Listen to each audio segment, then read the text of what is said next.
Di saat aku menggenggam tasbihku dan kamu menggenggam salibmu. Di saat aku beribadah ke Istiqlal, namun engkau ke katedral. Di saat bioku tertulis Allah Subhanahu wa Ta'ala dan biomu tertulis Yesus Kristus. Di saat aku mengucap Assalamualaikum dan kamu mengucap Salam. Kita berbeda saat memanggil nama Tuhan. Tentang aku yang mengadakan tangan dan kau yang melipatkan tangan saat berdoa. Aku, kamu, kita. Bukan Istiqlal dan katedral yang ditakdirkan berdiri berhadapan dengan perbedaan namun tetap harmonis. Andai saja mereka memiliki nyawa, apa tidak mungkin mereka saling mencintai dan menghormati antara satu dan yang lainnya. Terima kasih. Salam. Assalamualaikum warahmatullahi wabarakatuh. Nabi tidak mau masuk ke tempat kalau ada berhala. Nabi tak mau masuk rumah kalau ada berhala di situ. Nabi tak mau masuk. Apakah berubah iman Nabi kalau masuk ke dalam? Saya tanya sekali lagi, Nabi tak mau masuk ke dalam rumah, ke dalam tempat, kepala gedung apapun kalau ada berhala. Apakah iman Nabi akan berubah kalau masuk ke dalam? Tidak. Kenapa dia tak mau masuk? Kita ikut sunnah Nabi apa ikut sunnah orang? Kiai Haji Hasyim Asy'ari memberikan fatwa tidak boleh ikut-ikutan masuk ke gereja.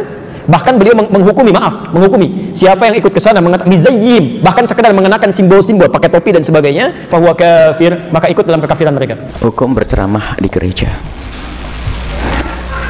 kalau pada hakikatnya menyampaikan kebenaran itu di mana-mana, apakah di gereja, di kuil, di ini menyampaikan kebenaran adalah hak. Cuman permasalahannya adalah di saat seseorang melakukan sesuatu,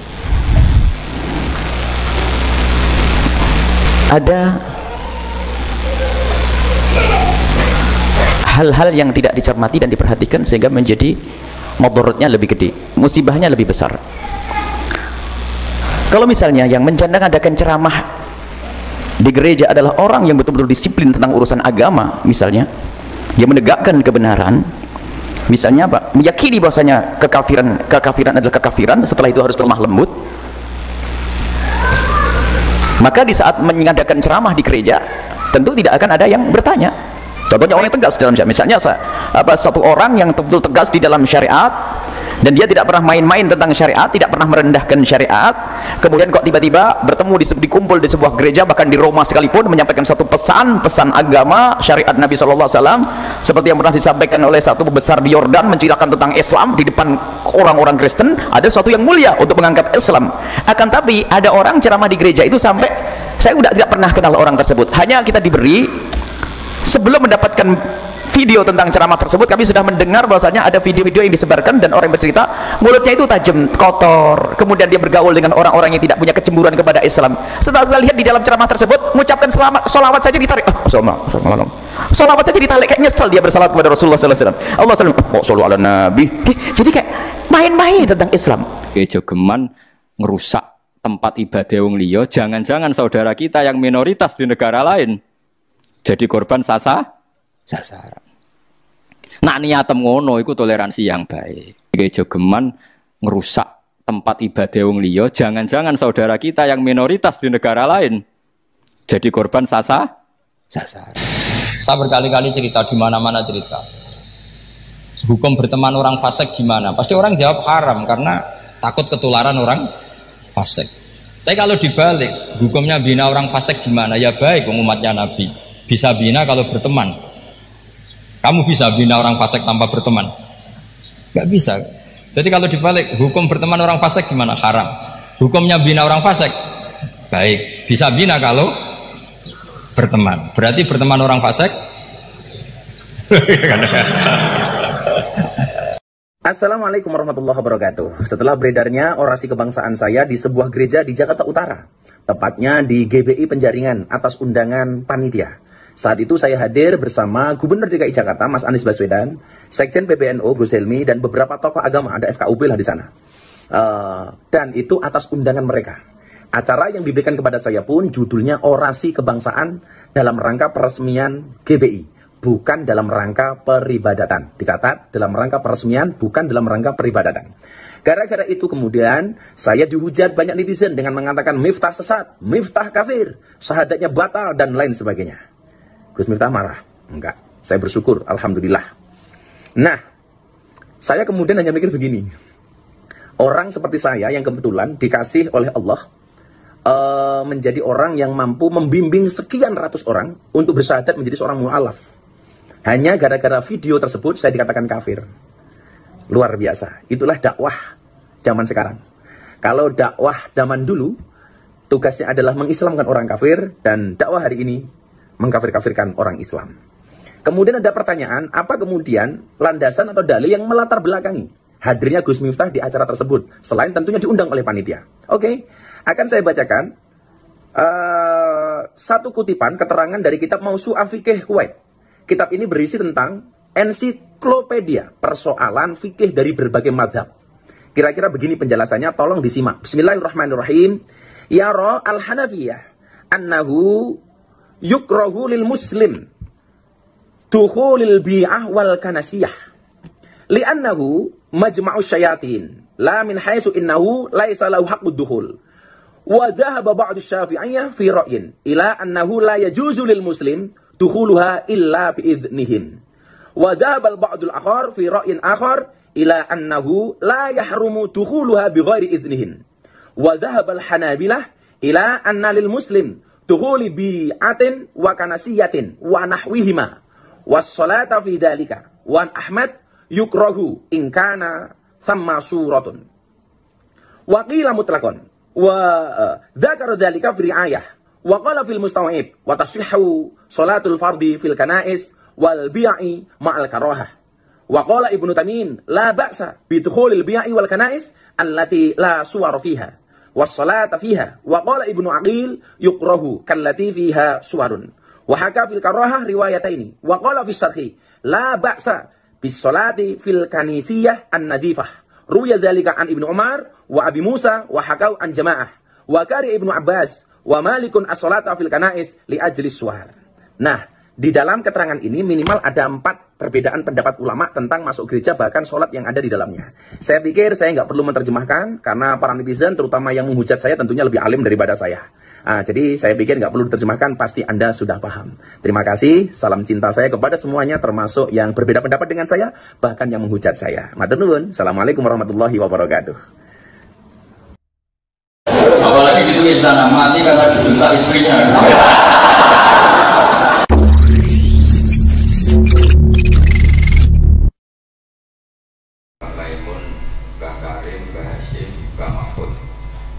Pak Mahfud itu juga gurunya Mbah Dimyati. Ini penting saya utarakan sanad karena sebagian kesesatan fatwa itu juga karena nggak punya apa sanad. Soal orderan Mbah Idris Pak Lek Kaulo untuk melawan fatwa tadi Malakat Eman Hukum, saya kayaknya tidak nuruti itu karena fatwa itu jatuh dengan sendirinya. Karena saya yakin nggak ada yang mendengar ya. Nak dilawan corong Jawa mariku mau luhur gitu. Karena pasti sudah jatuh dengan sendirinya. Karena kata Rasulullah SAW itu al halalu bayyinun wal haramu bayyinun. Jadi semuanya itu sudah jelas. Manusia itu diwatakkan untuk mencintai fitrah salimah. Sehingga dalam tradisi jahiliyah sekalipun ketika Rasulullah mulai dakwah, itu kata orang-orang Quraisy, Muhammad, kalau kamu ingin aneh-aneh itu karena ingin kaya, jama'na laka malan, kita kumpulkan harta, kemudian Anda jadi orang paling kaya. Kalau kemudian Anda ingin dari aneh-aneh itu mendapat perempuan, kata orang Arab jahiliyah sebelum ada Islam, kata mereka juga zawwasnakaha, maka perempuan itu yang kamu cintai, kita akan menikahkan, menikahkan kau dengan dia. Artinya adatun nikah itu adat yang dahulu. Dan mulai dulu yang namanya nikah itu melibatkan wali, melibatkan keluarga. Makanya di antara pujian tiba berjanji terhadap keluarga Rasulullah SAW adalah tarakus sifaha falam yusibbu ma'aruhu min adami wa ila abihi wa ummi. Sehingga sifah ini yang definisinya ya jelas, nikah definisinya juga apa? Jelas. Kalau ada orang tertentu yang belum jelas definisi itu sudah di bawah awam lagi. Sudah tidak awam tok, tapi sudah di bawahnya, di bawah nol. Sehingga nggak usah dilawan orang-orang yang punya nilai kayak kita ini. Karena tadi zaman jahiliyah saja jika Muhammad kamu ingin aneh-aneh itu, ingin nikah, zawasnaka, kita akan nikahkan kamu dengan perempuan yang kamu inginkan. Nggak ada dalam satu riwayat pun yang dikatakan maka saya sewakan atau saya bookingkan, nggak ada. Semua redaksi zawasnaka. Itu artinya ada seremonial akad yang bernama apa? Nikah. Makanya dipuji tarokus sifaha falam yusibhum aruhu min adamiu wa ila abilau. Kemudian dalam fikih juga dikatakan nikahul jahiliyah adalah sah, tidak perlu ditajdid. Saya ulang lagi ya, nikah fil jahiliyah itu tidak perlu ditajdid fil Islam asal tidak ada mufsid yang dzati. Misalnya begini ya, kita tidak pernah dengar sahabat-sahabat yang masuk Islam kemudian nikahnya ditajdid oleh Rasulullah SAW. Itu menunjukkan peradaban nikah ini ma'ruf. Kecuali nikah ada mufsid yang permanen, misalnya menikahi saudara kandung atau nikahi buliknya atau nikahi mbahnya, dan itu hebatnya nggak terjadi dalam kafir jahiliyah. Semua nikahnya normal dan dengan wali, sehingga Anda tidak perlu menyaksikan aturan-aturan fikih yang sudah dibakukan oleh ulama. Jadi nggak usah risau sama. Pokoknya sampean yakin saja ja'al haqqu wa zahaqal batil innal batila kana zahuqa. Nah kemudian ini yang makalah yang saya siapkan begini. Sekarang Indonesia itu dikepung oleh paham-paham keras. Sebetulnya untuk menghadapi paham-paham keras itu yang paling hebat tentu ilmu. Dalam banyak cerita, banyak saksinya juga. Pernah, ini masyhur sekali cerita ini. Saya Sya'rawi itu ketemu orang ekstrim yang mau mengebom orang-orang Islam yang sedang main di bar. Dugem lah kira-kira gitu.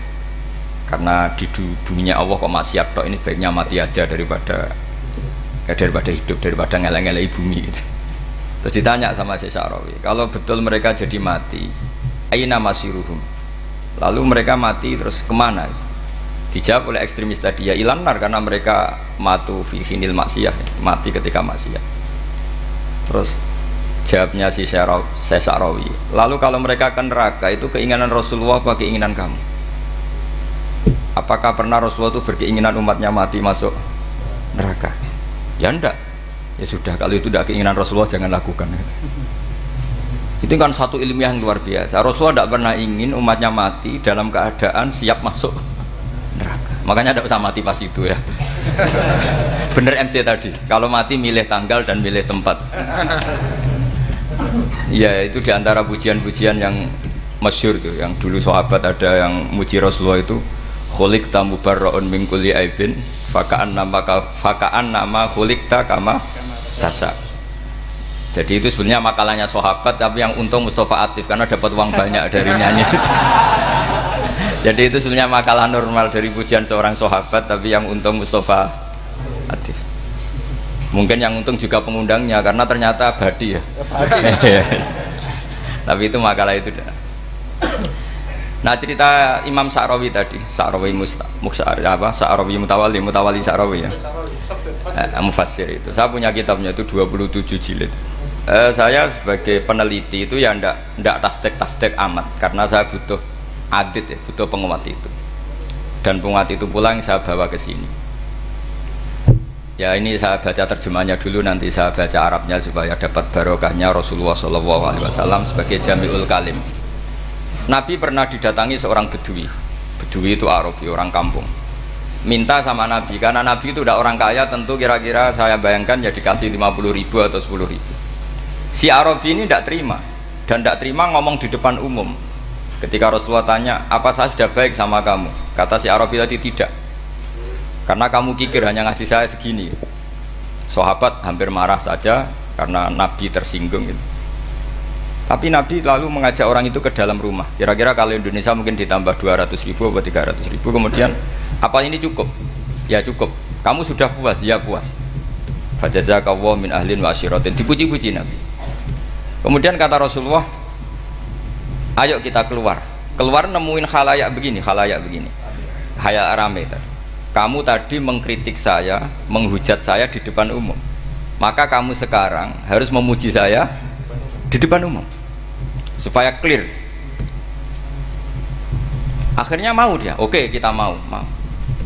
Akhirnya muji-muji bahwa Muhammad orang baik, dermawan gini. Setelah itu dia pulang. Hebatnya Rasulullah ketika pulang kata Nabi begini, sabda Nabi gini, kalau saja dia pas benci saya itu kok mati, saya ulang lagi, kalau saja dia pas komentari saya buruk tadi kok mati, maka dia mati sebagai min ahlin nar karena berstatus pencaci maki Nabi. Akhirnya dia muji Nabi itu lewat disuap, lewat dikasih uang lagi. Loh itu sudah sah. Jadi saking baiknya Allah, Islam suapan itu juga sah. Itu kan muji Nabi itu karena di suap. Makanya ini penting. Sehingga dalam khazanah Islam itu memang agak aneh-aneh. Jadi di antara ceritanya dalam hukum-hukum Islam itu ada orang fasiknya minta ampun tapi minta karena iman sama hadis bahwa nanti kalau ada orang mati disaksikan orang dua, apalagi kalau 4 min ahlil jannah maka dia min ahlil jannah. Itu dia fasiknya minta ampun, nyewa orang. Nanti kalau saya mati bilang saya orang baik. Betul. Setelah dia mati bayar. Oh, ini baik. Satu kampung nggak ada yang percaya ini saksi bohong. Tapi sama Allah diampuni karena kesaksian suapan ini. Lalu berarti jenengan ngalalo suap ya ndak, saya ada ngalalo suap, ngalalo sedekah. Karena sekarang kalau ada caleg bayar katanya sedekah. Ya sedekah terpaksa. Ini penting saya utarakan karena apa? Allah itu menilai itu tidak sama dengan pikiran kita. Makanya kubu sebelah ini terlalu ekstrem, memaksa Allah berpikiran kayak dia. Satu karena kurang ngaji. Nomor 2 ya tadi emosinya lebih tinggi ketimbang intelektualnya. Ini penting saya utarakan. Ternyata orang yang nyuap tadi apa nilainya plus, yaitu dia iman sama dawai Rasulullah Shallallahu Alaihi Wasallam. Kalau yang namanya saksi itu penting, cuma dia mendapat cara itu lewat suap. Tapi kan iman kalau dawai Nabi itu benar, kalau ada saksinya pasti min ahlil jannah. Terus dia nyari saksi harus dibayar. Sekarang sama iya 1 juta. Sekarang saya tanya di KPPS atau di mana-mana saksi pemilu itu dibayar enggak? Dibayar sah apa enggak? Sah. Jadi kadang kebenaran itu harus dibayar. Ini penting saya utarakan karena ada orang perempuan cantik dirayu, digaji supaya main di niklab, dibayar jadi orang maksiat. Lalu mungkin ada ustadz gaji dia, bayar dia supaya mondok. Gak tahu terusannya apa, terus dibawa apa enggak tahu saya. Pertanyaannya ketika kamu bayar kemudian jadi santri, itu kamu dosa nyuap apa dosa sedekah membiayai proses kebenaran? Sedekah. Tapi kalau yang bayar untuk jadi pegawai niklab maka membiayai kemaksiatan. Maka pembiayaan ini penting secara fikih, arahnya kemana? Ke hak apa ke batil? Sehingga di Fathul Mu'in diterangkan misalnya ada orang layak jadi pemimpin dan kemudian rivalnya itu orang yang menyesatkan atau calon perusak bangsa. Ya, maka calon pemimpin yang soleh itu wajib berkompetisi meskipun bibadlil mal. Karena kalau yang memimpin orang fasik, kampung ini rusak. Kalau yang memimpin orang soleh, kalau nggak bayar juga nggak jadi. Maka wajib bayar. Lah yang soleh bayar ini berstatus sedekah, tapi yang batil ini berstatus suap.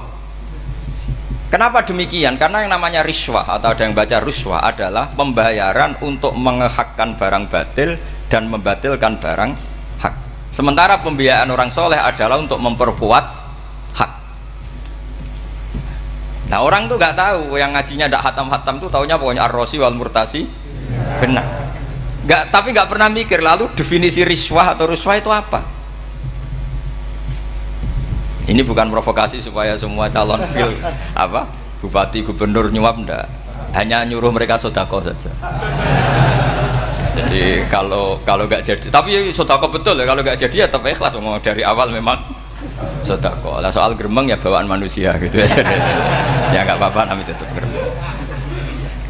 Ini penting saya utarakan, makanya menurut saya itu bangga dengan Pak Hamid karena sepupu mbah saya itu karena alimnya.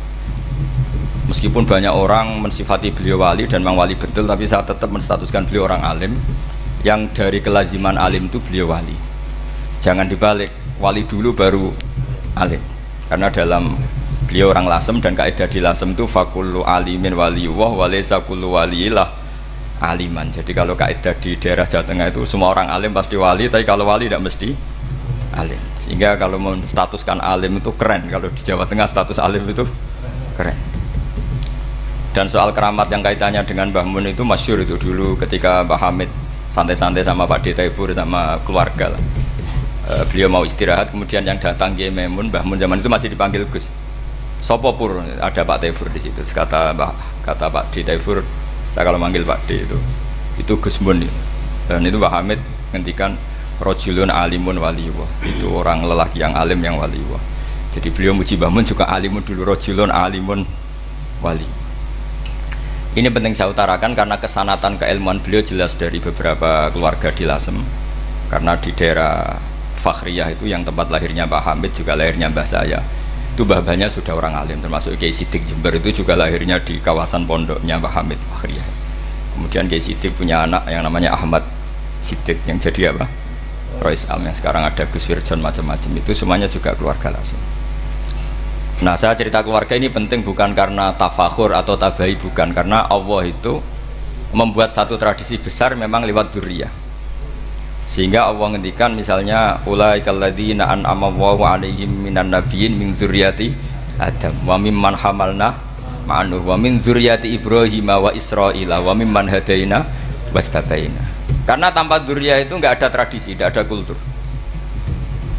Misalnya saya menjadi hafal Quran, dulu bapak saya itu tiap zaman Pak Hamid masih sugeng, yang semaan di sini itu pasti bapak saya, namanya Kiai Haji Nur Salim. Kadang diajak baca Quran di kamarnya Kiai Hamid. Karena kalau bapak saya itu mantu ponaan sama Pak Hamid. Itu dulu bapak saya memotivasi saya supaya hafal Quran itu gini, hak kowe kudu hafal Quran. Nak kowe hafal Quran, iku kepaten obor. Engko anak merapal luwe duwe alasan. Jadi kalau ada Gus tidak alim itu mesti salah bapaknya. Karena kalau bapaknya bisa baca Wahab, anaknya mau baca primbon tuh malu.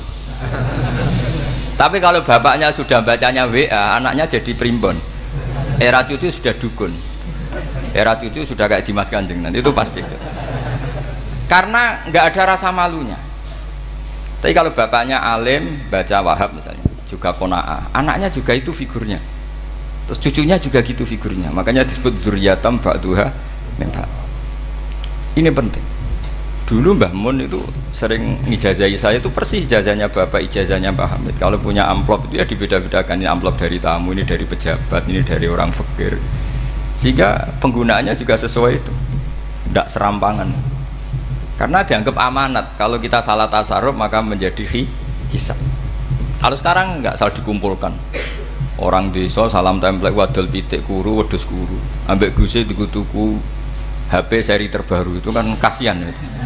Padahal sing salam template itu ibunya kerja di Malaysia, mungkin gelantungan ngecat tembok di Malaysia, hasil salam template dienggo Gus tuku HP terbaru itu kan nggak imbang. Nah dienggo tuku tasbih kan sumbut. Ini bukan nyindir tapi ngamuk jadi ini penting karena semuanya itu ada hisabnya. Walatus alunna yauma idzin anin naim.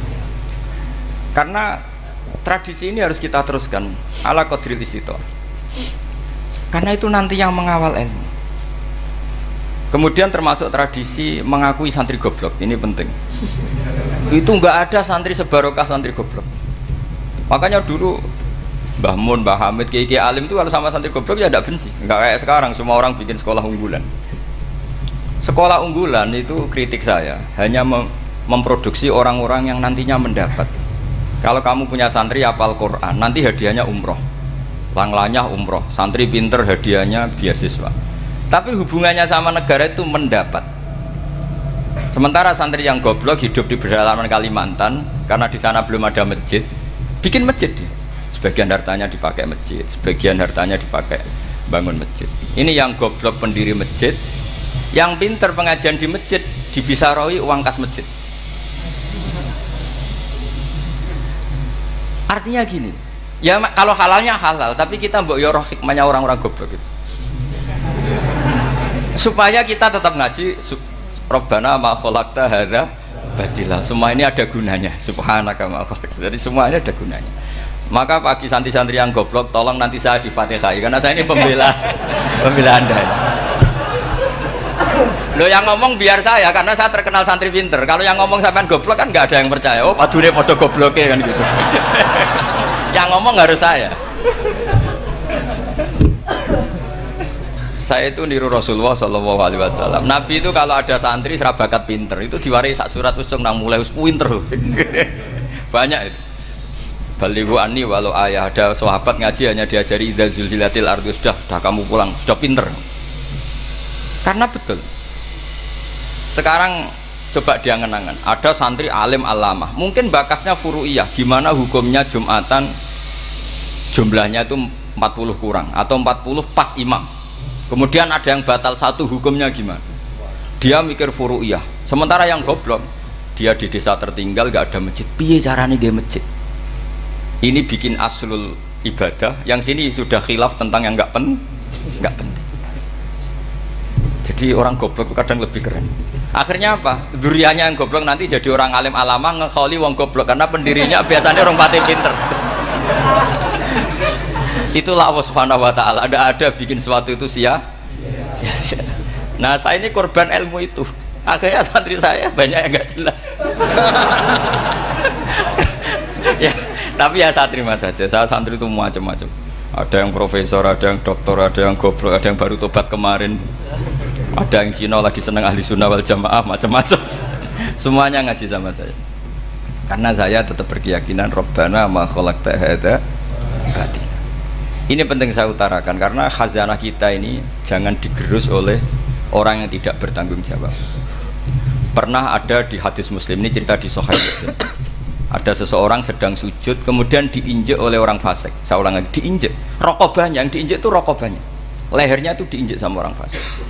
Kemudian si yang sujud tadi bersumpah wallahi la yaghfiru wallahu lak. Demi Allah, Allah tidak akan mengampuni kamu. Itu Allah kemudian mewahyukan sama Nabi di zamannya. Wahyunya adalah man dalladzi yata'alla alayya alla aghfira li fulan. Laqad ghafartu dzunuba wa ahbattu amalak. Siapa yang mencantut namaku dengan menstatuskan saya tidak bisa memberi maaf.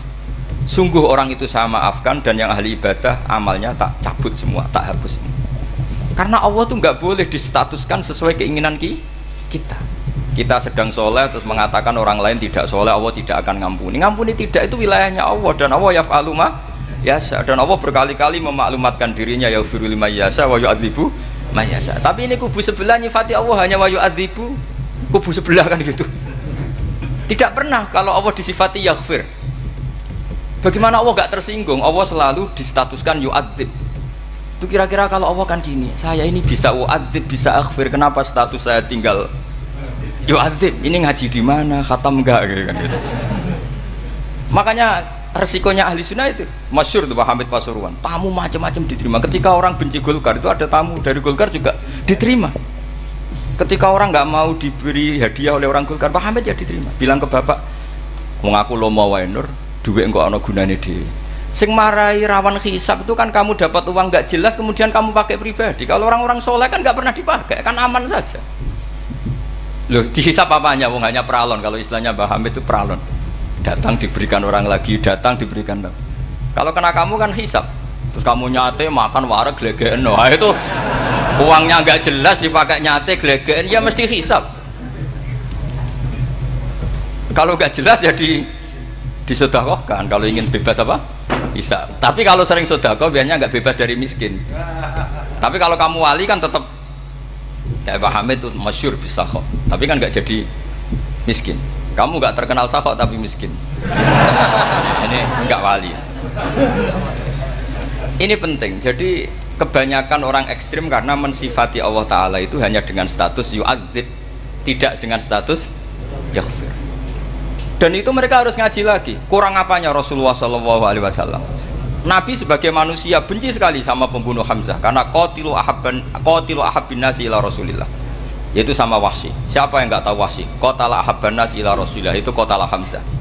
Dan ketika Nabi nyuwun sewu maksud no Wahsy, Allah malah nurkan ayat laisa laka minal amri syai'un aw yatuba alaihim. Ada pilihannya aw yatuba alaihim. Apa yang terjadi? Justru Allah mentobati Wahsy. Memaafkan Wahsy, mentobati Wahsy. Ada sahabat yang dipuji Nabi Hamamatul Masjid, akhirnya su'ul khotimah. Kita tahu ceritanya siapa? Sa'labah. Makanya kata Mbah Mun sering cerita ke saya, banyak orang darani saya itu tidak jelas, kata Mbah Mun, karena saya sama siapa saja baik, sehingga banyak yang nuduh saya itu tidak jelas. Kata beliau, ulama paling jelas ya saya ini kan, karena masih orisinil, kata beliau, tapi pakai bahasa Jawa, karena tadi Mbak Idris bilang ada yang MA ya, Madura asli tadi, makanya saya terpaksa bahasa Indonesia tadi. Kata Mbah Mun, ulama paling jelas ya saya, karena saya menyikapi siapa saja baik, karena di hati saya hanya membaca laisa laka minal amri syai'un aw yatuka alaihim aw yu'adzibah. Kenapa kamu vonis si buruk? Bisa saja nanti baik. Yang sedang baik bisa saja nanti Kalau nasib seseorang nggak jelas, kenapa kamu sikapnya jelas? Nah, ini orang-orang nggak ngaji itu memaksa orang lain jelas. Ini kubu sebelah pasti salah, ini pasti benar. Wong manusia kok dipasti-pastikan gimana? Kita ini tidak nabi. Kalau nabi maksum pasti benar. Kalau sampean apa? Maksum bisa. Jadi ketidakjelasan para ulama ini berdasar konstitusi tadi, bahwa itu wilayahnya Allah Subhanahu wa Ta'ala. Ini penting saya utarakan. Jadi penting sekali. Jadi orang yang sedang fasik sekarang bisa saja nanti tobat, yang sedang sekarang soleh bisa saja nanti masalah. Sehingga Rasulullah tetap mengajarkan ya muqallibal qulub tsabbit qalbi ala dinik. Jadi kalau ngaji itu khatam itu begini misalnya ya. Saya pernah ngaji Ihya, belajar Ihya khatam. Bahkan saya punya takrirannya berdasar kitab Ithaf, sarahnya Ihya. Kalau ingin tahu sanadnya sarah Ihya, ya misalnya Gus Idris ini, Idris ngaji Mbah Hamid Pasuruan, ngaji Mbah Dimyati. Mbah Dimyati ini ngaji sama kakaknya Kiai Mahfud Termas. Kiai Mahfud ngaji sama abahnya Kiai Abdullah.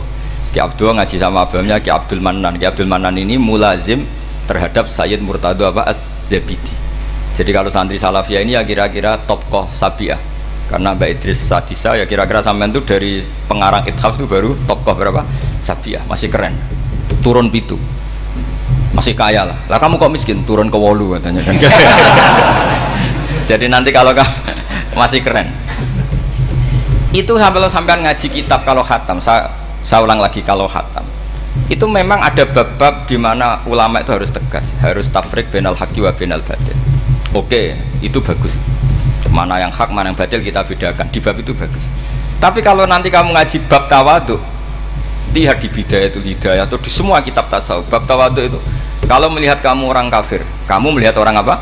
Kafir. Ini aso ma'akufri, ini maksiat wajar dia kafir. Saya ini muslim kok maksiat. Fadam bi akbah, maka dosa saya lebih buruk. Melihat orang tua, mesti ada aksaru ibadatan, ini lebih tua, mesti ibadahnya lebih banyak. Nanti kalau melihat anak kecil, ada asgharu minni sinnan, pasti maksiatnya banyak saya. Jika terus evaluasi gitu, sehingga nggak pernah takabur. Misalnya di sini, saya ini kan gayanya keren, duduk di atas sampai di bawah. Gayanya tok, hakikatnya sampai lebih sombong karena memerintahkan saya. Jadi panitianya itu, makanya saya merasa tawadhu saja meskipun berdiri, karena hakikat saya ini makmur, diperintah. Panitia ini, penyelenggara ini amir, pemerintah.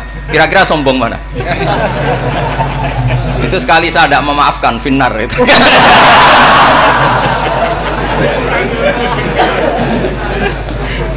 Tapi insya Allah tak maafkan lah. Iya masih insya Allah. Jadi ini penting. Jadi mbok ya orang-orang yang ekstrim tuh mikir keinginan Rasulullah SAW itu umatnya meninggal dalam keadaan baik. Makanya benar tadi, notulen tadi, kalau doa, kalau ingin mandi itu memang harus ada jadabnya. Tapi yang asli loh ya, jangan gaya-gayanan. Ya asli betul loh, yang nggak khilaf memang asli. Itu ada seorang wali doa di depan Nabi itu begini, ya Allah, saya harus jadi orang soleh. Allah diharuskan, itu kan nggak sopan ya. Ya Allah, saya ini harus jadi orang soleh. Kenapa? Sekali saya soleh, maka surroh habibu, yang senang kekasihmu. Sekali saya fasik, maka yang senang musuhmu, yaitu iblis. Tinggal jenengan milih mana, nyenangkan kekasihmu apa nyenangkan musuhmu. Akhirnya dapat tahu ya sudah, soleh aja soleh, ini kok doa kok neror orang ini. Kira-kira gitu. Jadi ya Allah, saya harus jadi orang soleh.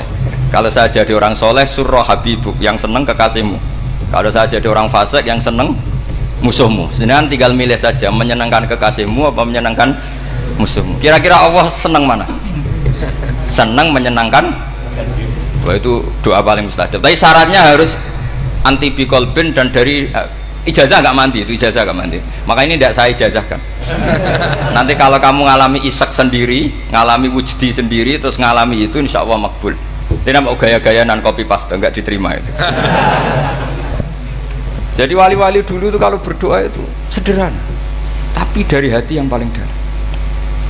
Makanya Nabi Musa itu terkenal, orang paling seenaknya sendiri dan Nabi Musa hubungannya dengan Allah. Tapi sama Allah dimaafkan karena orisinil, tidak bikin-bikin. Rasulullah juga itu, kalau sudah marah itu doanya gitu. Cuma celakanya ditiru Nira Warisman dulu itu. Nabi itu ketika perang Badar itu jelas kalah, nggak mungkin menang, sudah jelas kalah. Nabi hanya 313, orang kafir 1000 dengan perlengkapan apa? Sudah lengkap semua. Setelah perang dilihat itu jelas kalah. Seri awal ya memang kalah betul. Doanya Nabi apa? Allahumma intuhlik hadil isobah lam tu'bad ba'dal ya. Ampun Gusti, silahkan bikin kalah, tapi ra ono sing roh najenan pangeran. Bon lahiran jenengan dadi pangeran, ora ono sing roh. Enggak ada ibadah. Intuhlik hadil isobah lam tu'bad ba'dal ya. Kalau engkau menghancurkan kelompok saya ini, jenengan sebagai Tuhan tidak ada yang nyembah lagi. Karena yang nyembah tinggal kelompok kita. Tapi yang ngendikan Nabi, kalau kamu niru tidak bisa. Gak bisa kamu doa, ya Allah saya ini santri salafiyah, kalau saya bodoh menjadi presiden buruk terhadap alumni salafiyah. Gak apa-apa sekali-kali doa gitu. Tapi kata Allah lainnya masih banyak.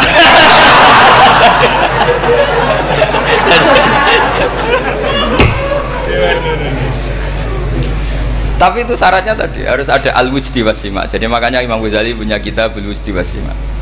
Karena ada masrob, ada syarab. Jadi wali ngikuti para nabi itu ada masrob, ada syarab. Sehingga perasaannya itu beda. Saya punya sekian contoh. Makanya tadi saya bilang di sini yang cerita nanti tak baca Arabnya ya tabaruk dengan jamil apa kalim. Jadi Nabi menyontohkan gini ya. Hubungannya Nabi dengan umatnya itu kata Rasulullah ibarat orang punya unta atau sapi yang susah, yang sarodat itu berat. Kalau bahasa sini apa begitu? Yang larat ya Pak? Melayu. Terus orang-orang lain ingin membantu, kubu sebelah ingin bantu, tapi ketika mereka ingin bantu malah unta ini tambah lari karena asing. Semua selain pemiliknya ini kan bagi unta itu asing. Jadi mau dibantu ditangkap tambah lari karena ini orang asing semua. Ngajinya agak jelas, asalnya agak jelas, tapi mau ikut ngurmat Islam ini asing semua. Akhirnya kata Nabi yang punya unta itu tadi datang, kemudian ngambil rumput, terus unta itu dipanggil, kemudian unta itu ngikuti. Kata Nabi, ibarat saya seperti itu. Kalau saya yang memimpin Islam, saya yang merawat umat saya, maka umat akan mudallalah, akan nurut. Tapi kalau yang rumat kalian, malah Islam menjadi kacau. Kenapa menjadi kacau? Karena tadi nyifati Allah saja salah. Orang Islam baik dihukumi kafir hanya karena tahlilan, hanya karena manakiban dihukumi kafir. Sekarang inginnya Nabi orang menjadi muslim apa kafir? Inginnya Nabi orang menjadi muslim apa kafir? Muslim. Lalu gara-gara melakukan perilaku tertentu dihukumi kafir. Iya, ziarah wali songo musyrik, nyekel patok musyrik. Katanya minta sama mayit. Padahal saya andekan jadi mayit itu diziarahi sampean nggak seneng.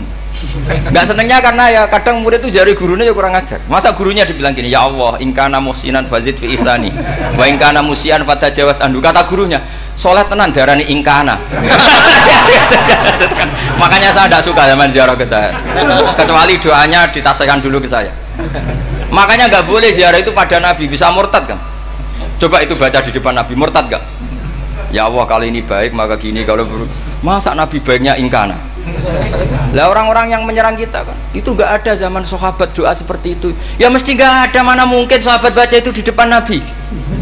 Masa Nabi didoain ya Allah kalau dia baik maka fazid, maka kalau dia buruk ya nggak mungkin. Lah mereka nyerang kita itu nggak ada dalam sejarah sahabat. Ya sahabat kok nahlili Nabi itu nggak nabi mau didoain maghfir lahu. Kan ngenyek kanjeng Nabi jadi ngono maghfir lahu. Ya mesti saja sahabat gak akan tahlilan. Yang kabudut itu Rasulullah, bahkan diistilahkan kabudut saja salah. Intaqala ila rafiqil ala.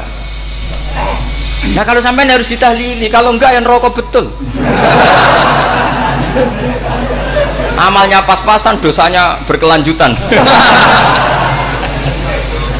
Kondak gimana? punya tanah warisan yang hasil ngerebut milik orang lain. Kamu sudah mati, dipakai anak cucumu. Ini berkelanjutan nggak dosanya? Berkelanjutan, berseri-seri.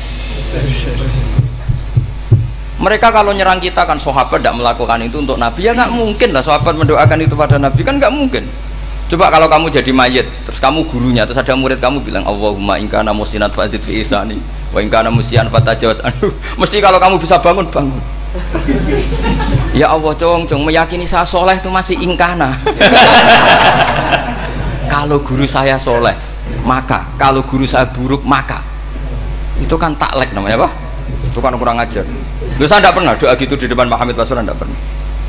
Saya kalau doakan bangun ya tidak pernah gitu. Allahumma ali darajati fil jannah gitu. Saya nggak pernah, ingkana nggak pernah. Karena andekan itu saya juga sama engkau. Cuma kalau ada orang doa di bangun gitu ya karena orang lain ya tak biarin. Tapi saya tidak bilang amin, ya biarin aja sudah. Tapi kalau santri sarang nggak usah lah doa ya apa? Ingkana. Mosok meyakini solehnya gurunya kok nunggu apa? Ini bukan ijazah, ini marah ini. Jadi pelurusan ini. Saya ulang lagi, ngaji itu harus khatam. Pentingnya khatam tadi, kalau di bab tafriq bainal haqqi wa bainal batin, seakan-akan kubu sebelah ini benar karena tegas. Tapi kitab itu tidak hanya bab itu, juga ada bab tawadhu. Di bab tawadhu itu, misalnya kita melihat orang kafir, ini wajar maksiat kan dia kafir. Masa saya mukmin maksiat?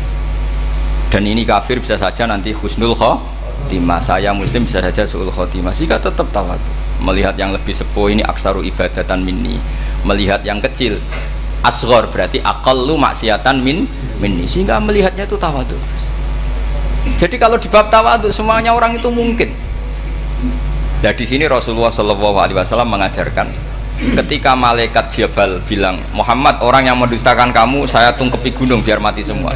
Kata Rasulullah, saya berharap keluar dari tubuh mereka min aslabihim, dari keturunan mereka orang-orang sing mukmin. Sudah karuan kafir saja Nabi tidak berhenti berharap, jangan-jangan nanti keturunannya mukmin. Dan itu betul.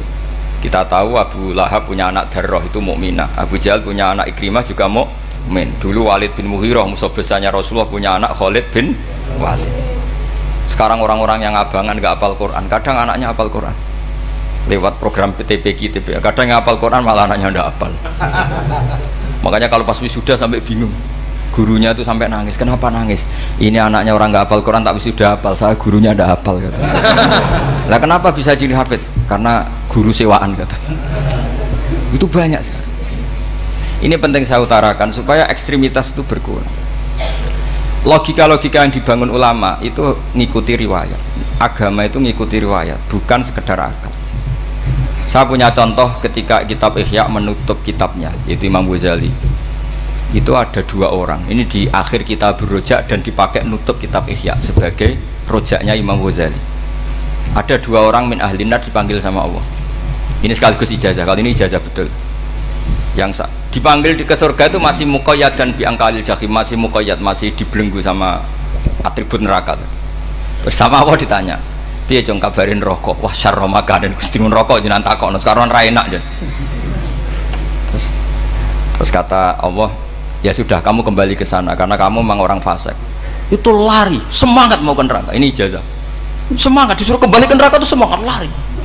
Tahu tanya, "Loh, Jong, kenapa kamu semangat?" Ya Allah, saya ini sudah kapok. Dulu ketika di dunia kamu perintah, engkau perintah, saya tidak semangat. Maka kali ini jenengan perintah, saya semangat. Karena saya sudah kapok. Setiap engkau perintah, saya ada lari semangat ke neraka. Nah barokahnya semangat masuk neraka ini, kata Allah, ya sudah kamu di surga saja. Maka ijazah nanti kalau ada pengumuman silahkan masuk neraka, kamu harus lari sekencang-kencang. Karena itu perintah Allah apa? Yang ketika kita di dunia kalau diperintah males-malesan. Kalau kamu diperintah sholat subuh jamaah kan males-malesan. Dan itu menjadi kita masuk neraka. Sebagai kafarah itu ya Allah, karena ini perintah engkau, saya tidak males-malesan lagi. Wis ngebalikin rokok, lari semangat. Allah akhirnya haru, dimaafkan. Panggil lagi, sudah di surga saja. Barokahnya semangat masuk neraka. Nah ini ijazah ini. Ya diterima ya. kok enggak semangat terima ya. Yang kedua enggak. Sudah kamu kembali ke neraka, pelengahan gitu. Enggak semangat. Allah dilihat terus enggak semangat. Kenapa kamu toleh? Ya Allah, saya tidak pernah ngira ketika engkau manggil saya ke surga, kemudian engkau kembalikan lagi ke neraka. Ya sudah, di surga saja, barokahnya husnudzon. Jadi ini ijazah, kamu milih dua itu, milih yang mana, terserah. Artinya apa? Logika kamu itu tidak mesti masuk apa yang dilakukan oleh Allah Subhanahu wa Ta'ala. Itu logika kamu kan tidak masuk, tapi Allah yaf'alu ma yasha. Ini penting saya utarakan. Nah, tapi orang-orang ekstrim itu maunya nyifati Allah dengan status yu'adzim, yantakim, jabbar, qahar. Sifatnya Allah Ta'ala itu 99. Kenapa apa kamu hanya satu? Jadi tetap saja menghadapi fenomena seperti ini tetap laisa laka minal amri syai'un aw yatuba alaihim aw yu'adzib. Sehingga setahu saya Mbah Mun, Mbah Hamid Pasuruan, guru-guru kita, habaib yang alim-alim itu melihat tamu macam-macam ya dilayani semua. Karena ini ngadepi fenomena sosial yang semuanya tidak jelas. Kalau nggak jelas apa? Ya kita bisanya berharap, karena afdolul ibadah itu intidharul farad. Kalau belum Islam sekarang kita harapkan nanti. Kalau bapaknya enggak kita harapkan anaknya. Kalau anaknya belum kita harapkan cucunya. Karena agama ini limangka nayarjuwa hawal yaumal akhir. Agama ini bagi yang terus berpengharapan, bukan bagi yang putus asa. Ini yang penting saya utarakan. Jadi apalagi Allah sudah punya rencana tadi, yang goblok-goblok di pedalaman Dayak bikin masjid, yang pinter-pinter ramen lomba untuk sangu, untuk umroh. Kira-kira memberi sama mendapat pahalanya keren mana? Memberi. Tapi tidak usah jadi goblok tidak usah direncanakan, sudah terjadi. Jadi makanya saya bela karena sudah terjadi gitu, tapi tidak usah direncanakan. Nanti terus wah goblok aja cara Gus Bak gak apa-apa ndak. Sudah kadung, ini cuma kita itu iman ya. Jadi karena yang pinter itu yang jumlahnya tidak banyak. Ini kita bully saja. Karena kamu bully pun tetap mulia kan orang pinter ini. Tapi kalau orang goblok gak dibela habis dia. Yang pinter buat dikritik kayak apa kan tetap mulia kan. Lah yang muji sudah banyak, saya ngeritik saja lah. Ini tidak akan jatuh. Tapi yang goblok ini kan nggak ada yang bela. Saya sebagai umatnya Rasulullah, pecinta umat Rasulullah tak bela, tenang saja. Ada hikmahnya apa? Hikmahnya orang goblok. Betul loh, saya itu sering ketemu dokter, ketemu profesor tuh nangis. Tak tanya kenapa nangis. Bapak saya itu petani, saya di Jogja sampai jadi dekan, jadi rektor. Tapi saya sekarang rektor, anak saya sekedar SMP naik itu sudah senang. Nggak dengar kabar ketangkep BNN sudah senang. Padahal saya ini ahli metodologi. Ternyata pinter bapak saya. Karena bapaknya tadi hanya petani bisa menjadikan anaknya profesor. Tapi profesor tidak mesti bisa jadi. Anak saya SMP aja sudah senang. Karena Allah ingin membuktikan pinter kamu itu tidak ada artinya di depan iradatullah. Di depan apa? Iradatullah. Supaya orang tunduk. Lu coba yang jadi ulama tabi'in itu rata-rata abnaul mawali, anaknya budak yang dimerdekakan. Karena Allah seperti itu. Ada yang tokoh yang tadi zuriyatam ba'duha min ba'd, itu harus kita jaga. Saya termasuk orang yang ditakdir punya mbah-mbah alim, itu juga harus dijaga. Yang enggak alim peluangnya masih banyak sebanyak-banyaknya. Asal tadi lewat jalur sregep, dan kalau bodoh ngaji saya nanti. Tak ajari robbana ma khalaqta hadza napa? Karena ayatnya gitu, min dzurriyyati Adam wa mimman hamalna ma'anu wa min dzurriyyati Ibrahim wa Israil. Terus terakhir ditutup wa mimman hadaina wajtabaina. Itu umum. Tidak jalur nasab, siapa saja yang hadaina wajtabaina. Ini penting saya utarakan. Jadi ini sebagai penutup tak baca teks Arabnya supaya kita dapat barokah jami'ul kalim. Karena sebarokah-barokahnya bahasa Jawa atau bahasa Indonesia masih barokah bahasa Arab. Cuma kalau tidak saya terjemah dulu, nanti saya baca ini kamu amin amin dikira doa aja sih. Makanya ini diterangkan dulu biar gak korban apa diamini. Karena saya ini pernah Jumatan di satu kampung, imamnya itu sepuh. Imamnya sepuh, khutbah itu gak selesai karena dia gak bisa menyelesaikan sesuai teks di bukunya itu. Yang belakang mangkel terus amin amin. Akhirnya Pak Khotib ngadeg lagi, cungkurung doa cungkurung.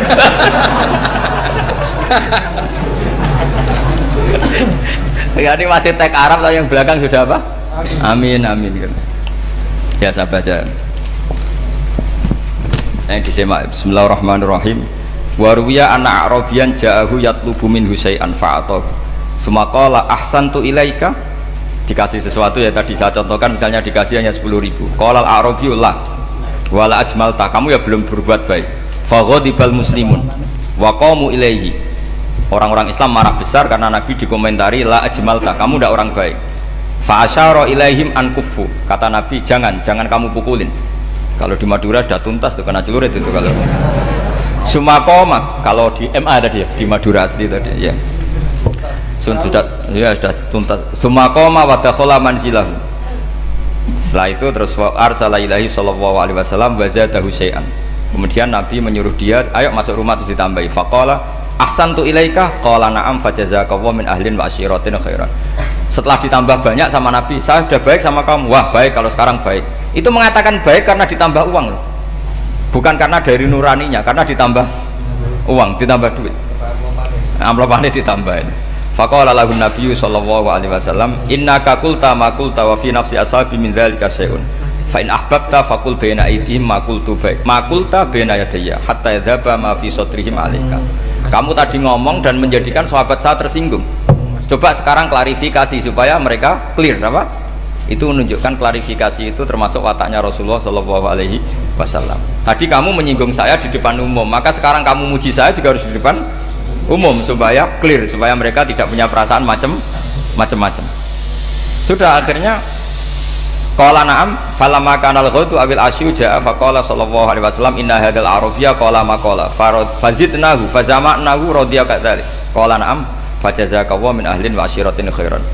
Terus faqala Nabi sallallahu alaihi wasallam, ini penting ya bagi semua dai, bagi semua ustaz, masali wa masalu hada masalu rajulin lahu naqatun syaradat alaihi fattaba'an nasu atau fa'atba'ahan nasu falam yaziduha illa nufuran fanadahum sahibuha khallu baini wa baina naqati fa inni arfaku biha minkum. Jadi namanya unta, sapi atau kuda itu lebih terbiasa sama pemiliknya sama orang lain, sama pemiliknya. Kalau orang lain ikut mantu ketika berat malah tambahlah lari. Sama kiai sama umat itu, kalau kiai kan punya syafaqah sama umat, maka inginnya umatnya dimaaf. Tapi kalau kubu sebelah inginnya mengkafirkan, mendosakan, membid'ahkan, itu bisa diharap nggak umat mau kembali, malah lari. Makanya saya pernah ngalami ini serius. Ada orang tukang ngafir-ngafir nawang NU gitu. Di majelis, satu majelis dengan saya. Singkat cerita, saya NU pinter. Waya jamaah duhur itu waya sholat. Ayo jamaah, aku gak sholat. Kenapa? Kafir sholat bar. Gak wajib mengkafir sholat. Tidak usah kafir, sholat saja. Mereka itu kan omongannya ta'arud, mengkafirkan kita tapi mewajibkan kita sholat. Sholat wajib nggak bagi orang kafir? Nggak wajib. Berani nggak mereka mengatakan yang dikafirkan nggak perlu sholat karena sudah kafir? Berani nggak kira-kira? Nggak berani. Jadi omongan mereka itu paradoks semua, karena memang nggak pernah ngaji. Nggak pernah apa? Nggak pernah ngaji. Ngajinya betul-betul nggak pernah khatam tadi. Ya, jadi kata Rasulullah, fa inni arfaku biha minkum wa a'lamu fatawajjahala baina yadayya fa akhudalaha minkum mil ardi faradda hatta ja'at wastanakhat wa shadda 'aliya rahlaha wastawa 'aliya wa inni law taraktukum kaqaulihi. Terus ya sudah seperti itu. Faradda hatta ja'at wa shadda 'aliya rahlaha wastawa 'aliya wa inni law taraktukum terus itu walhasil itu terusannya hadis itu, kalau saya membiarkan dia dengan keyakinannya tadi mengkritik saya dan dia mati maka dakhalan. Jadi intinya gini, senang Nabi dibayar itu sah. Senang Nabi dibayar itu sah. Senang Nabi dibayar itu sah. Jadi ya kalau ada maulid terus kiainya ngasih makan-makan terus menjadi senang Nabi karena ada Bukharinya, itu juga sah. Ono zaitune sah. Terus kiainya senang karena untuk amplop juga sah. Jadi ini sudah ini sama-sama sah. Karena untuk kebaikan selalu sah. Ya, habis dua kajian di sini pasti ada sarapannya pertama. Iya. Kopi dan sarapan ngaji pagi. Yeah. Jadi orang datang ingin sarapan tidak apa-apa. Tidak apa-apa, sah itu. Sah. Sayyid Muhammad juga gitu, kalau ada orang ngaji dikasih uang juga sah.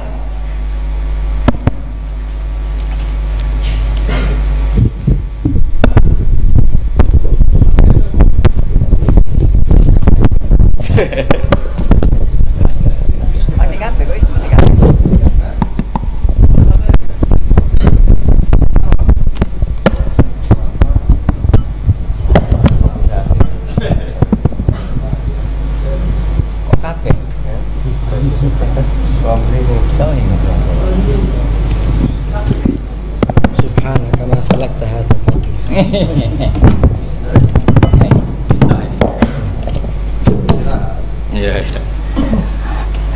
jadi ini jelas ya, jadi riwayat ini jelas. Kemudian riwayat yang ada di kitab Bukhari ketika Rasulullah didustakan, dibuli.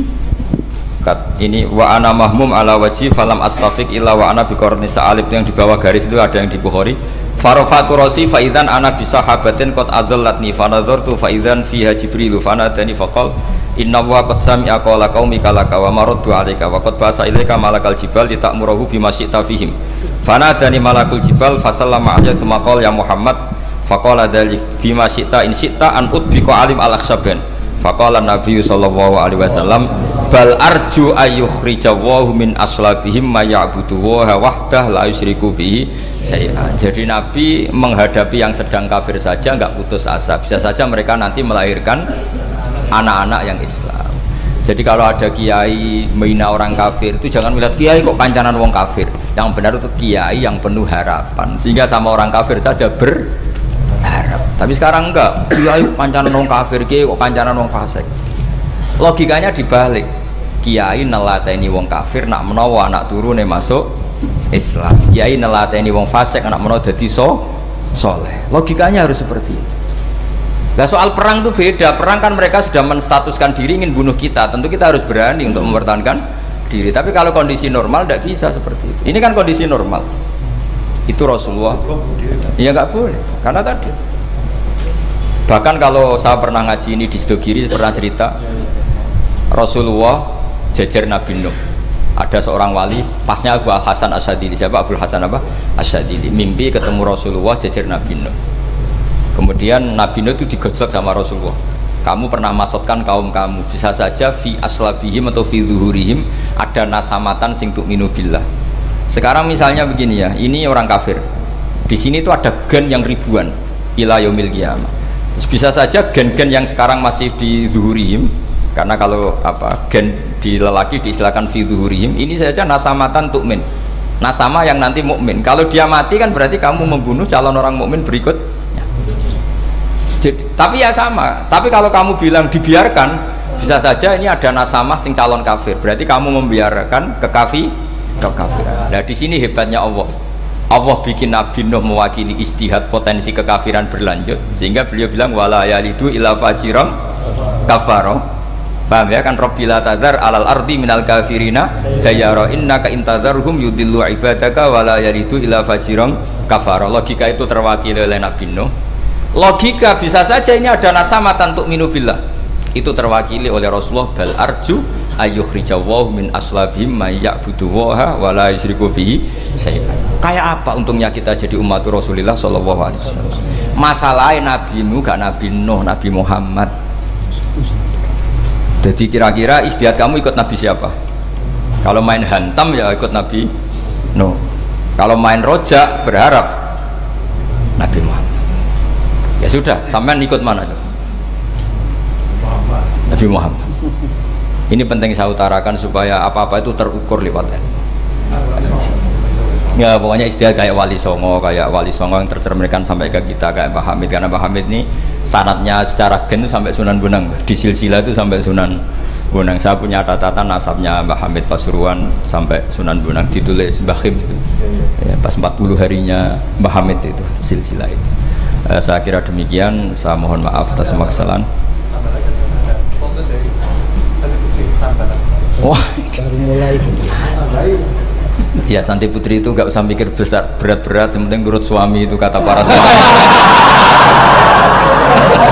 Tapi kalau suaminya gak layak diikuti ya diberontak saja gitu. Karena gak ada sesuatu yang luar biasa kayak perempuan. Itu kata Sayyidina Umar, pernah dia mau jalan ya, dicegat sama Khawlah itu bintu Salabah. Itu sampai 3 jam, padahal Umar sudah Amiril Mukminin. Sudah siapa? Amiril Mukminin.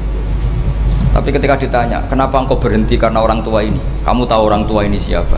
Ini ketika protes itu didengar langit sabtuju, yaitu yang di ayat qad sami'a Allahu qaulal lati tujadiluka fi zawjiha wa tastaqi ila Allah. Jadi sing protes wong wedok ora trimo bojone, Kanjeng Nabi diprotes. Ya singkat cerita, Khawlah itu cantik. Memang harus contohnya harus cantik. Kalau jelek nggak bisa. Khawlah itu cantik sekali. Walhasil dia mungkin khed atau apa, lama mungkin khed. Terus suaminya datang. Aus ini datang, Aus bin Somit ini datang. Melihat istrinya pas sujud. Di semua teks riwayat fa'ajabatu ajizatuha. Makanya gambarannya harus cantik. Enggak usah diterjemah ya. Fa'ajabatu ajizatuha. Singkat cerita Aus itu minta dilayani saat itu juga. Si Khawlah nggak mau karena sedang ibadah. Engkok sih mas kok dalu. Enggak kok sekarang. Saking mangkelnya karena agak kesampaian.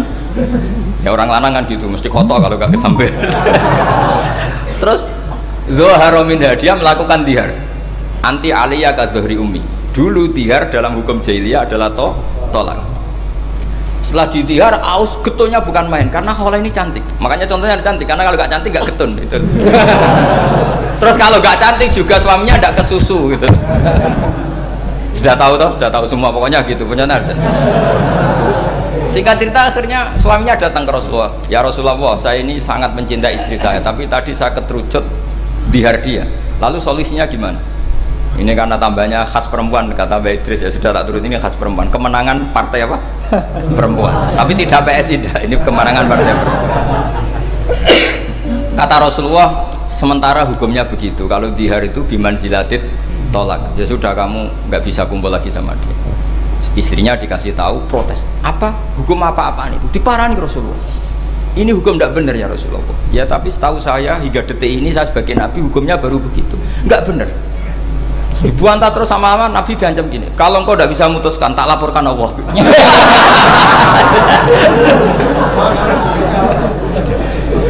Akhirnya ini pulang betul, pulang sujud sholat lapor sama Allah. Dan ketika lapor sama Allah, ya Allah ini tidak fair.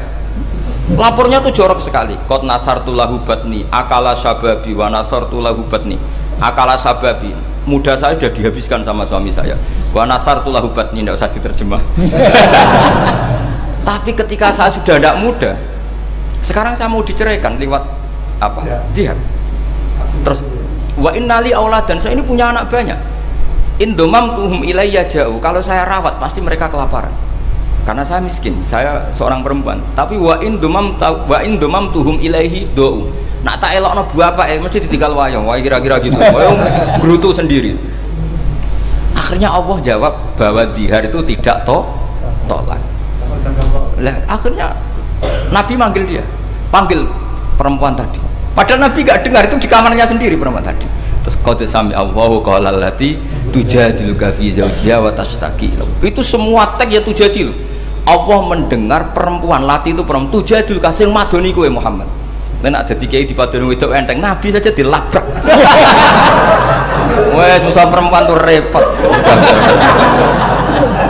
Nabi dilabrak. Sampai jadi surat Mujadilah. Makanya saya kalau baca Mujadilah dan baca Mujadalah. Ini kaitannya dengan tasrif. Jadalah yujadilu mujadalatan. Karena sekali nggak bisa tasrif nggak sah jadi mufassir. Ya jadi kalau kafaro ya kafiru ya takfiron. Iya ya. Kira-kira kan gitu. Fa'ala yufa'ilu ya tafilan. Jadalah yujadilu mujadalatan. Jadi kalau mujadalatan itu masdar, karena ini subjek pelaku mujadilah, jadi boleh mujadalah bisigotil masdar, boleh mujadilah dengan sigot isim fa'il. Karena wanita pembantah Nabi itu didengar oleh Allah. Makanya ayasma'uha rabbul izzah min fawqi sab'i samawat walam yasma'aha Umar. Allah saja mendengar dari langit 7, masa Umar gak mau mendengar? Jadi makanya kalau Umar macam-macam, orang nyewa Khawlah, kamu yang ngomong. Lagi-lagi dengan Assalamualaikum warahmatullahi wabarakatuh.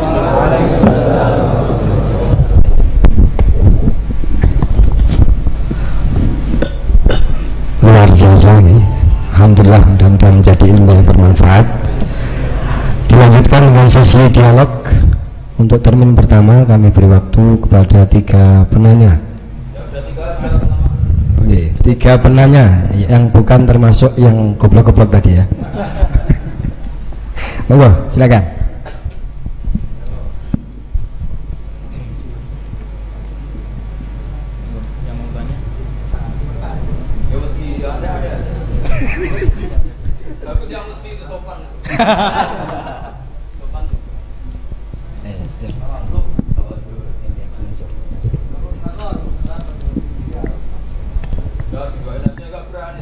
Monggo maju yang hendak bertanya, monggo. Silakan. Ada?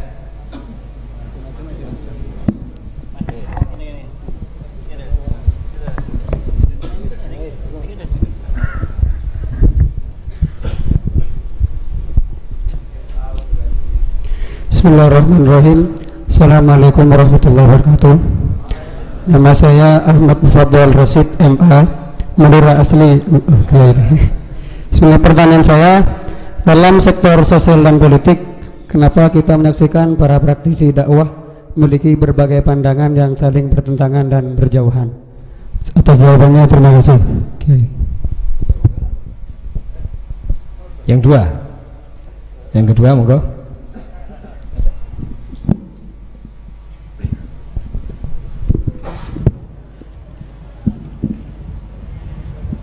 Bismillahirrahmanirrahim. Assalamualaikum warahmatullahi wabarakatuh.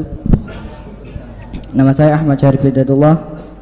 Pertanyaan, bagaimana cara menyikapi beda pemahaman dan pengamalan dalam Islam di Indonesia?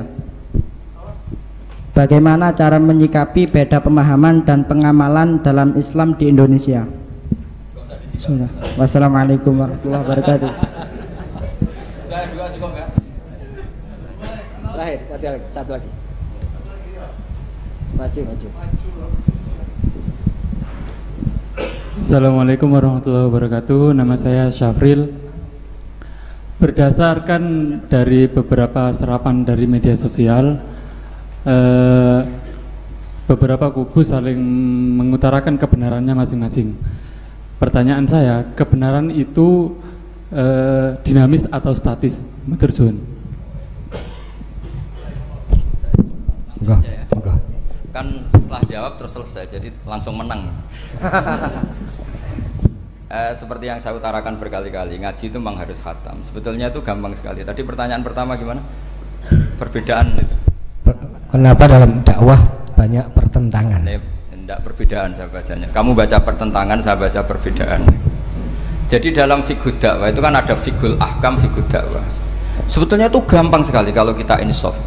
Berteman orang fasik hukumnya gimana? Hukumnya ya haram, diajak ke bar, nyari lonte, nyari WTS, ya haram. Tapi kalau dibalik, dakwai orang fasik hukumnya gimana? Ya baik. Bisa dakwah kalau berteman. Tapi bertemannya kemana? Ya jangan pas ke sana.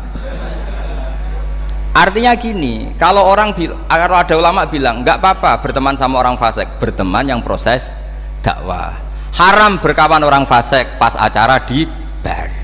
Itu bukan pertentangan, perbedaan. Saya berkali-kali bilang di pondok mana saja, karena teks itu mudawwan dan musalsal. Di kitab Khilyatul Auliya, itu kitab kesayangan Imam Ghazali. Beliau sampai alim gitu, termasuk barokahnya kitab Khilyatul Auliya wa Tabaqatul Asfiya, karangannya Abu Nu'aim al-Asfihani. Itu yang meriwayatkan itu diantaranya siapa? Meriwayatkan dawuhnya Sufyan bin Uyainah, gurunya Imam Syafi'i. Itu beliau cerita, Nabi Yahya tanya, kampung sini orang baik itu siapa saja? Kalau Nabi Isa tanya, kampung sini yang paling fasik siapa? Akhirnya Nabi Yahya tanya ke Isa, kenapa kamu selalu tanya orang fasik di mana? Saya ini Nabi, biman zilati tabib. Nabi itu adalah dokter. Udawil mardo, di mana-mana dokter nyari yang sakit. Sehingga khazanah kita di kiai-kiai pesantren NU banyak kiai yang kereng, tegas dia monggo. Ada kiai yang ngancani orang fasik-fasik dia monggo. Yang repot nggak ngancani, memang bagian dari fasik. Yang keliru itu yang itu gitu. Yang bagian itu. Kalau ngancani berapa ya orang preman yang ditobatkan para kiai-kiai yang jalur tadi banyak. Jadi ini harus dilihat. Makanya itu ada fiqhud dakwah. Ketika Rasulullah menstigmasi orang munafik itu orang yang buruk, semua riwayat mengatakan Nabi tetap berbuat baik sama mereka. Ketika ditanya, kenapa engkau selalu baik sama Abdullah bin Ubay bin Salul? Karena kata Nabi, saya menghormati keluarganya. Itu gara-gara Nabi mau datang menyolati Abdullah bin Ubay bin Salul, itu keluarganya menjadi Islam kila itu ribuan. Karena betapa baiknya Rasulullah sing jenenge Muhammad, orang seburuk itu masih beliau datang. Nah ketika beliau datang, ini konteksnya apa coba? Konteksnya kan farqu bainal haqqi wa bainal batil, jelas enggak beliau datang di rumahnya orang fasik. Kompaknya adalah konteksnya ya ta'allafuhum, supaya mereka merasa nyaman. Nah yang merasa nyaman ini nanti jalurnya fiqhud dakwah. Makanya ada fiqhud dakwah, ada fiqhul ahkam. Ya gampang saja caranya tadi, milah-milah tadi. Ada orang fasik, saya berkali-kali fatwa di mana-mana. Ada orang mati karena oplosan misalnya. Kiai-kiai itu sebaiknya harus separuh datang, separuh enggak. Kalau semuanya datang nanti dikira matinya kayak matinya wali, karena semua kiai datang. Tapi kalau kiai ini tidak datang, kadang seorang yang mati oplosan itu ibunya mukminah, solihah, kadang ikut jamaah majelis taklim, bapaknya juga soleh, keluarga besarnya soleh. Kalau tidak datang, lalu kita tidak menghormati keluarganya, akhirnya kiai-kiai dicap elek. Terus yang ngurus jenazah orang fasik juga, akhirnya didusi beara, terus diadep nongetan. Nah, ketika mereka punya cara sendiri, didusi pakai arak, diadep nongetan, yang disalahkan Allah juga kita, gara-gara kita tidak datang, nggak terlaksana syariat Islam. Nah yang datang ini bukan bela-belain orang fasik, bela-bela ini terselanggarnya syariat Islam, yaitu mayat diperlakukan secara Islam, meskipun akhirnya datang di matinya orang pakai oplosan. Makanya ada fiqhul dakwah, ada fiqhul ahkam. Dan pertanyaannya sama, kalau semua temanya sama. Yang kedua gimana? Itu kan sama semua siapa? Cara menyikapi beda pemahaman. Lah iya, beda pemahaman tadi. Rasulullah itu dekat orang munafik, tapi dalam rangka tarbiyah. Kadang yang sahabat yang sudah soleh dijauhi. Mergo cara Jawa, moh nguyai segoro tahsilul hasil. Masyhur kan, Nabi punya uang banyak, yang baru Islam dikasih banyak, yang sahabat Ansor yang heroik gak dikasih apa-apa. Ketika ditanya ya Rasulullah, kenapa yang sudah Islam lama tidak kamu kasih? Mereka itu mentalnya heroik, inginnya ngamal memberi. Kalau ini inginnya mendapat, sudah ata'alafuhum alal Islam. Karena nggak baik loh, orang biasa heroik misalnya dulu pecinta Mbah Hamid, sering ngasih Mbah Hamid. Setelah Mbak Idris kaya dikasih, itu nanti jadi pecundang. Dari mental memberi menjadi mental ingin mendapat. Rasulullah itu tidak ingin orang Ansor jadi mental memberi, kemudian berubah menjadi mental ingin meminta atau mendapat. Sehingga Nabi setelah futuhat itu orang Ansor itu nggak dikasih apa-apa, karena kalau dikasih nanti tadi dari mental heroik memberi menjadi penerima. Pas itu Nabi diprotes, ya Rasulullah kenapa tidak memperhatikan mereka, mereka jasanya akan besar. Kata Nabi, akiluhum ila imanim, saya pasrahkan mereka terhadap imannya. Mereka mencintai saya tanpa servis, tapi kalau ini butuh servis. Itu banyak, saya sering Mbah Mun itu kalau diundang pejabat itu hampir pasti datang. Tapi kalau diundang santri kadang-kadang angel jok sepuh-sepuh. Karena alasannya tadi, wong-wong santri sekarang seneng ngaji. Tapi nak iki lagi seneng-senengnya ngaji. Saya pernah ngalami betul ketika Habibul Fi diundang di Pondok Al Munawir. Kayak apa terkenalnya Pondok Al Munawir Jogja itu sempat kecewa karena akhirnya beliau gak rawuh. Tapi ketika dikonfirmasi pas itu ada Kopassus atau pengundang, pondok rawuh aku wis do soleh. Nak mereka soleh butuh aku. Hanya dikalahkan yang Pondok Al Munawir. Itu juga filosofi dakwah. Sama Rasulullah tadi, ya Rasulullah kenapa engkau memberi ini padahal Islamnya baru, ini yang Islam lama tidak kamu kasih. Kata Nabi, yang Islamnya lama sudah kuat, jadi nggak perlu diservis, tapi perlu disokok ini. Iya. Lalu ini perlu disokok tadi kata itu. Nah itu jadi pemahaman tuh khazanahnya harus banyak. Terus yang ketiga gimana tadi? Kebenaran itu apakah dinamis atau statis? Kebenaran apa? Kalau kebenaran eksak ya pasti 1 tambah 1 sampai kiamat ya tetap 2. Tapi kalau manusia ini kan mobil, manusia juga dinamis. Jadi kebenaran manhaji itu ya nggak ada batasannya.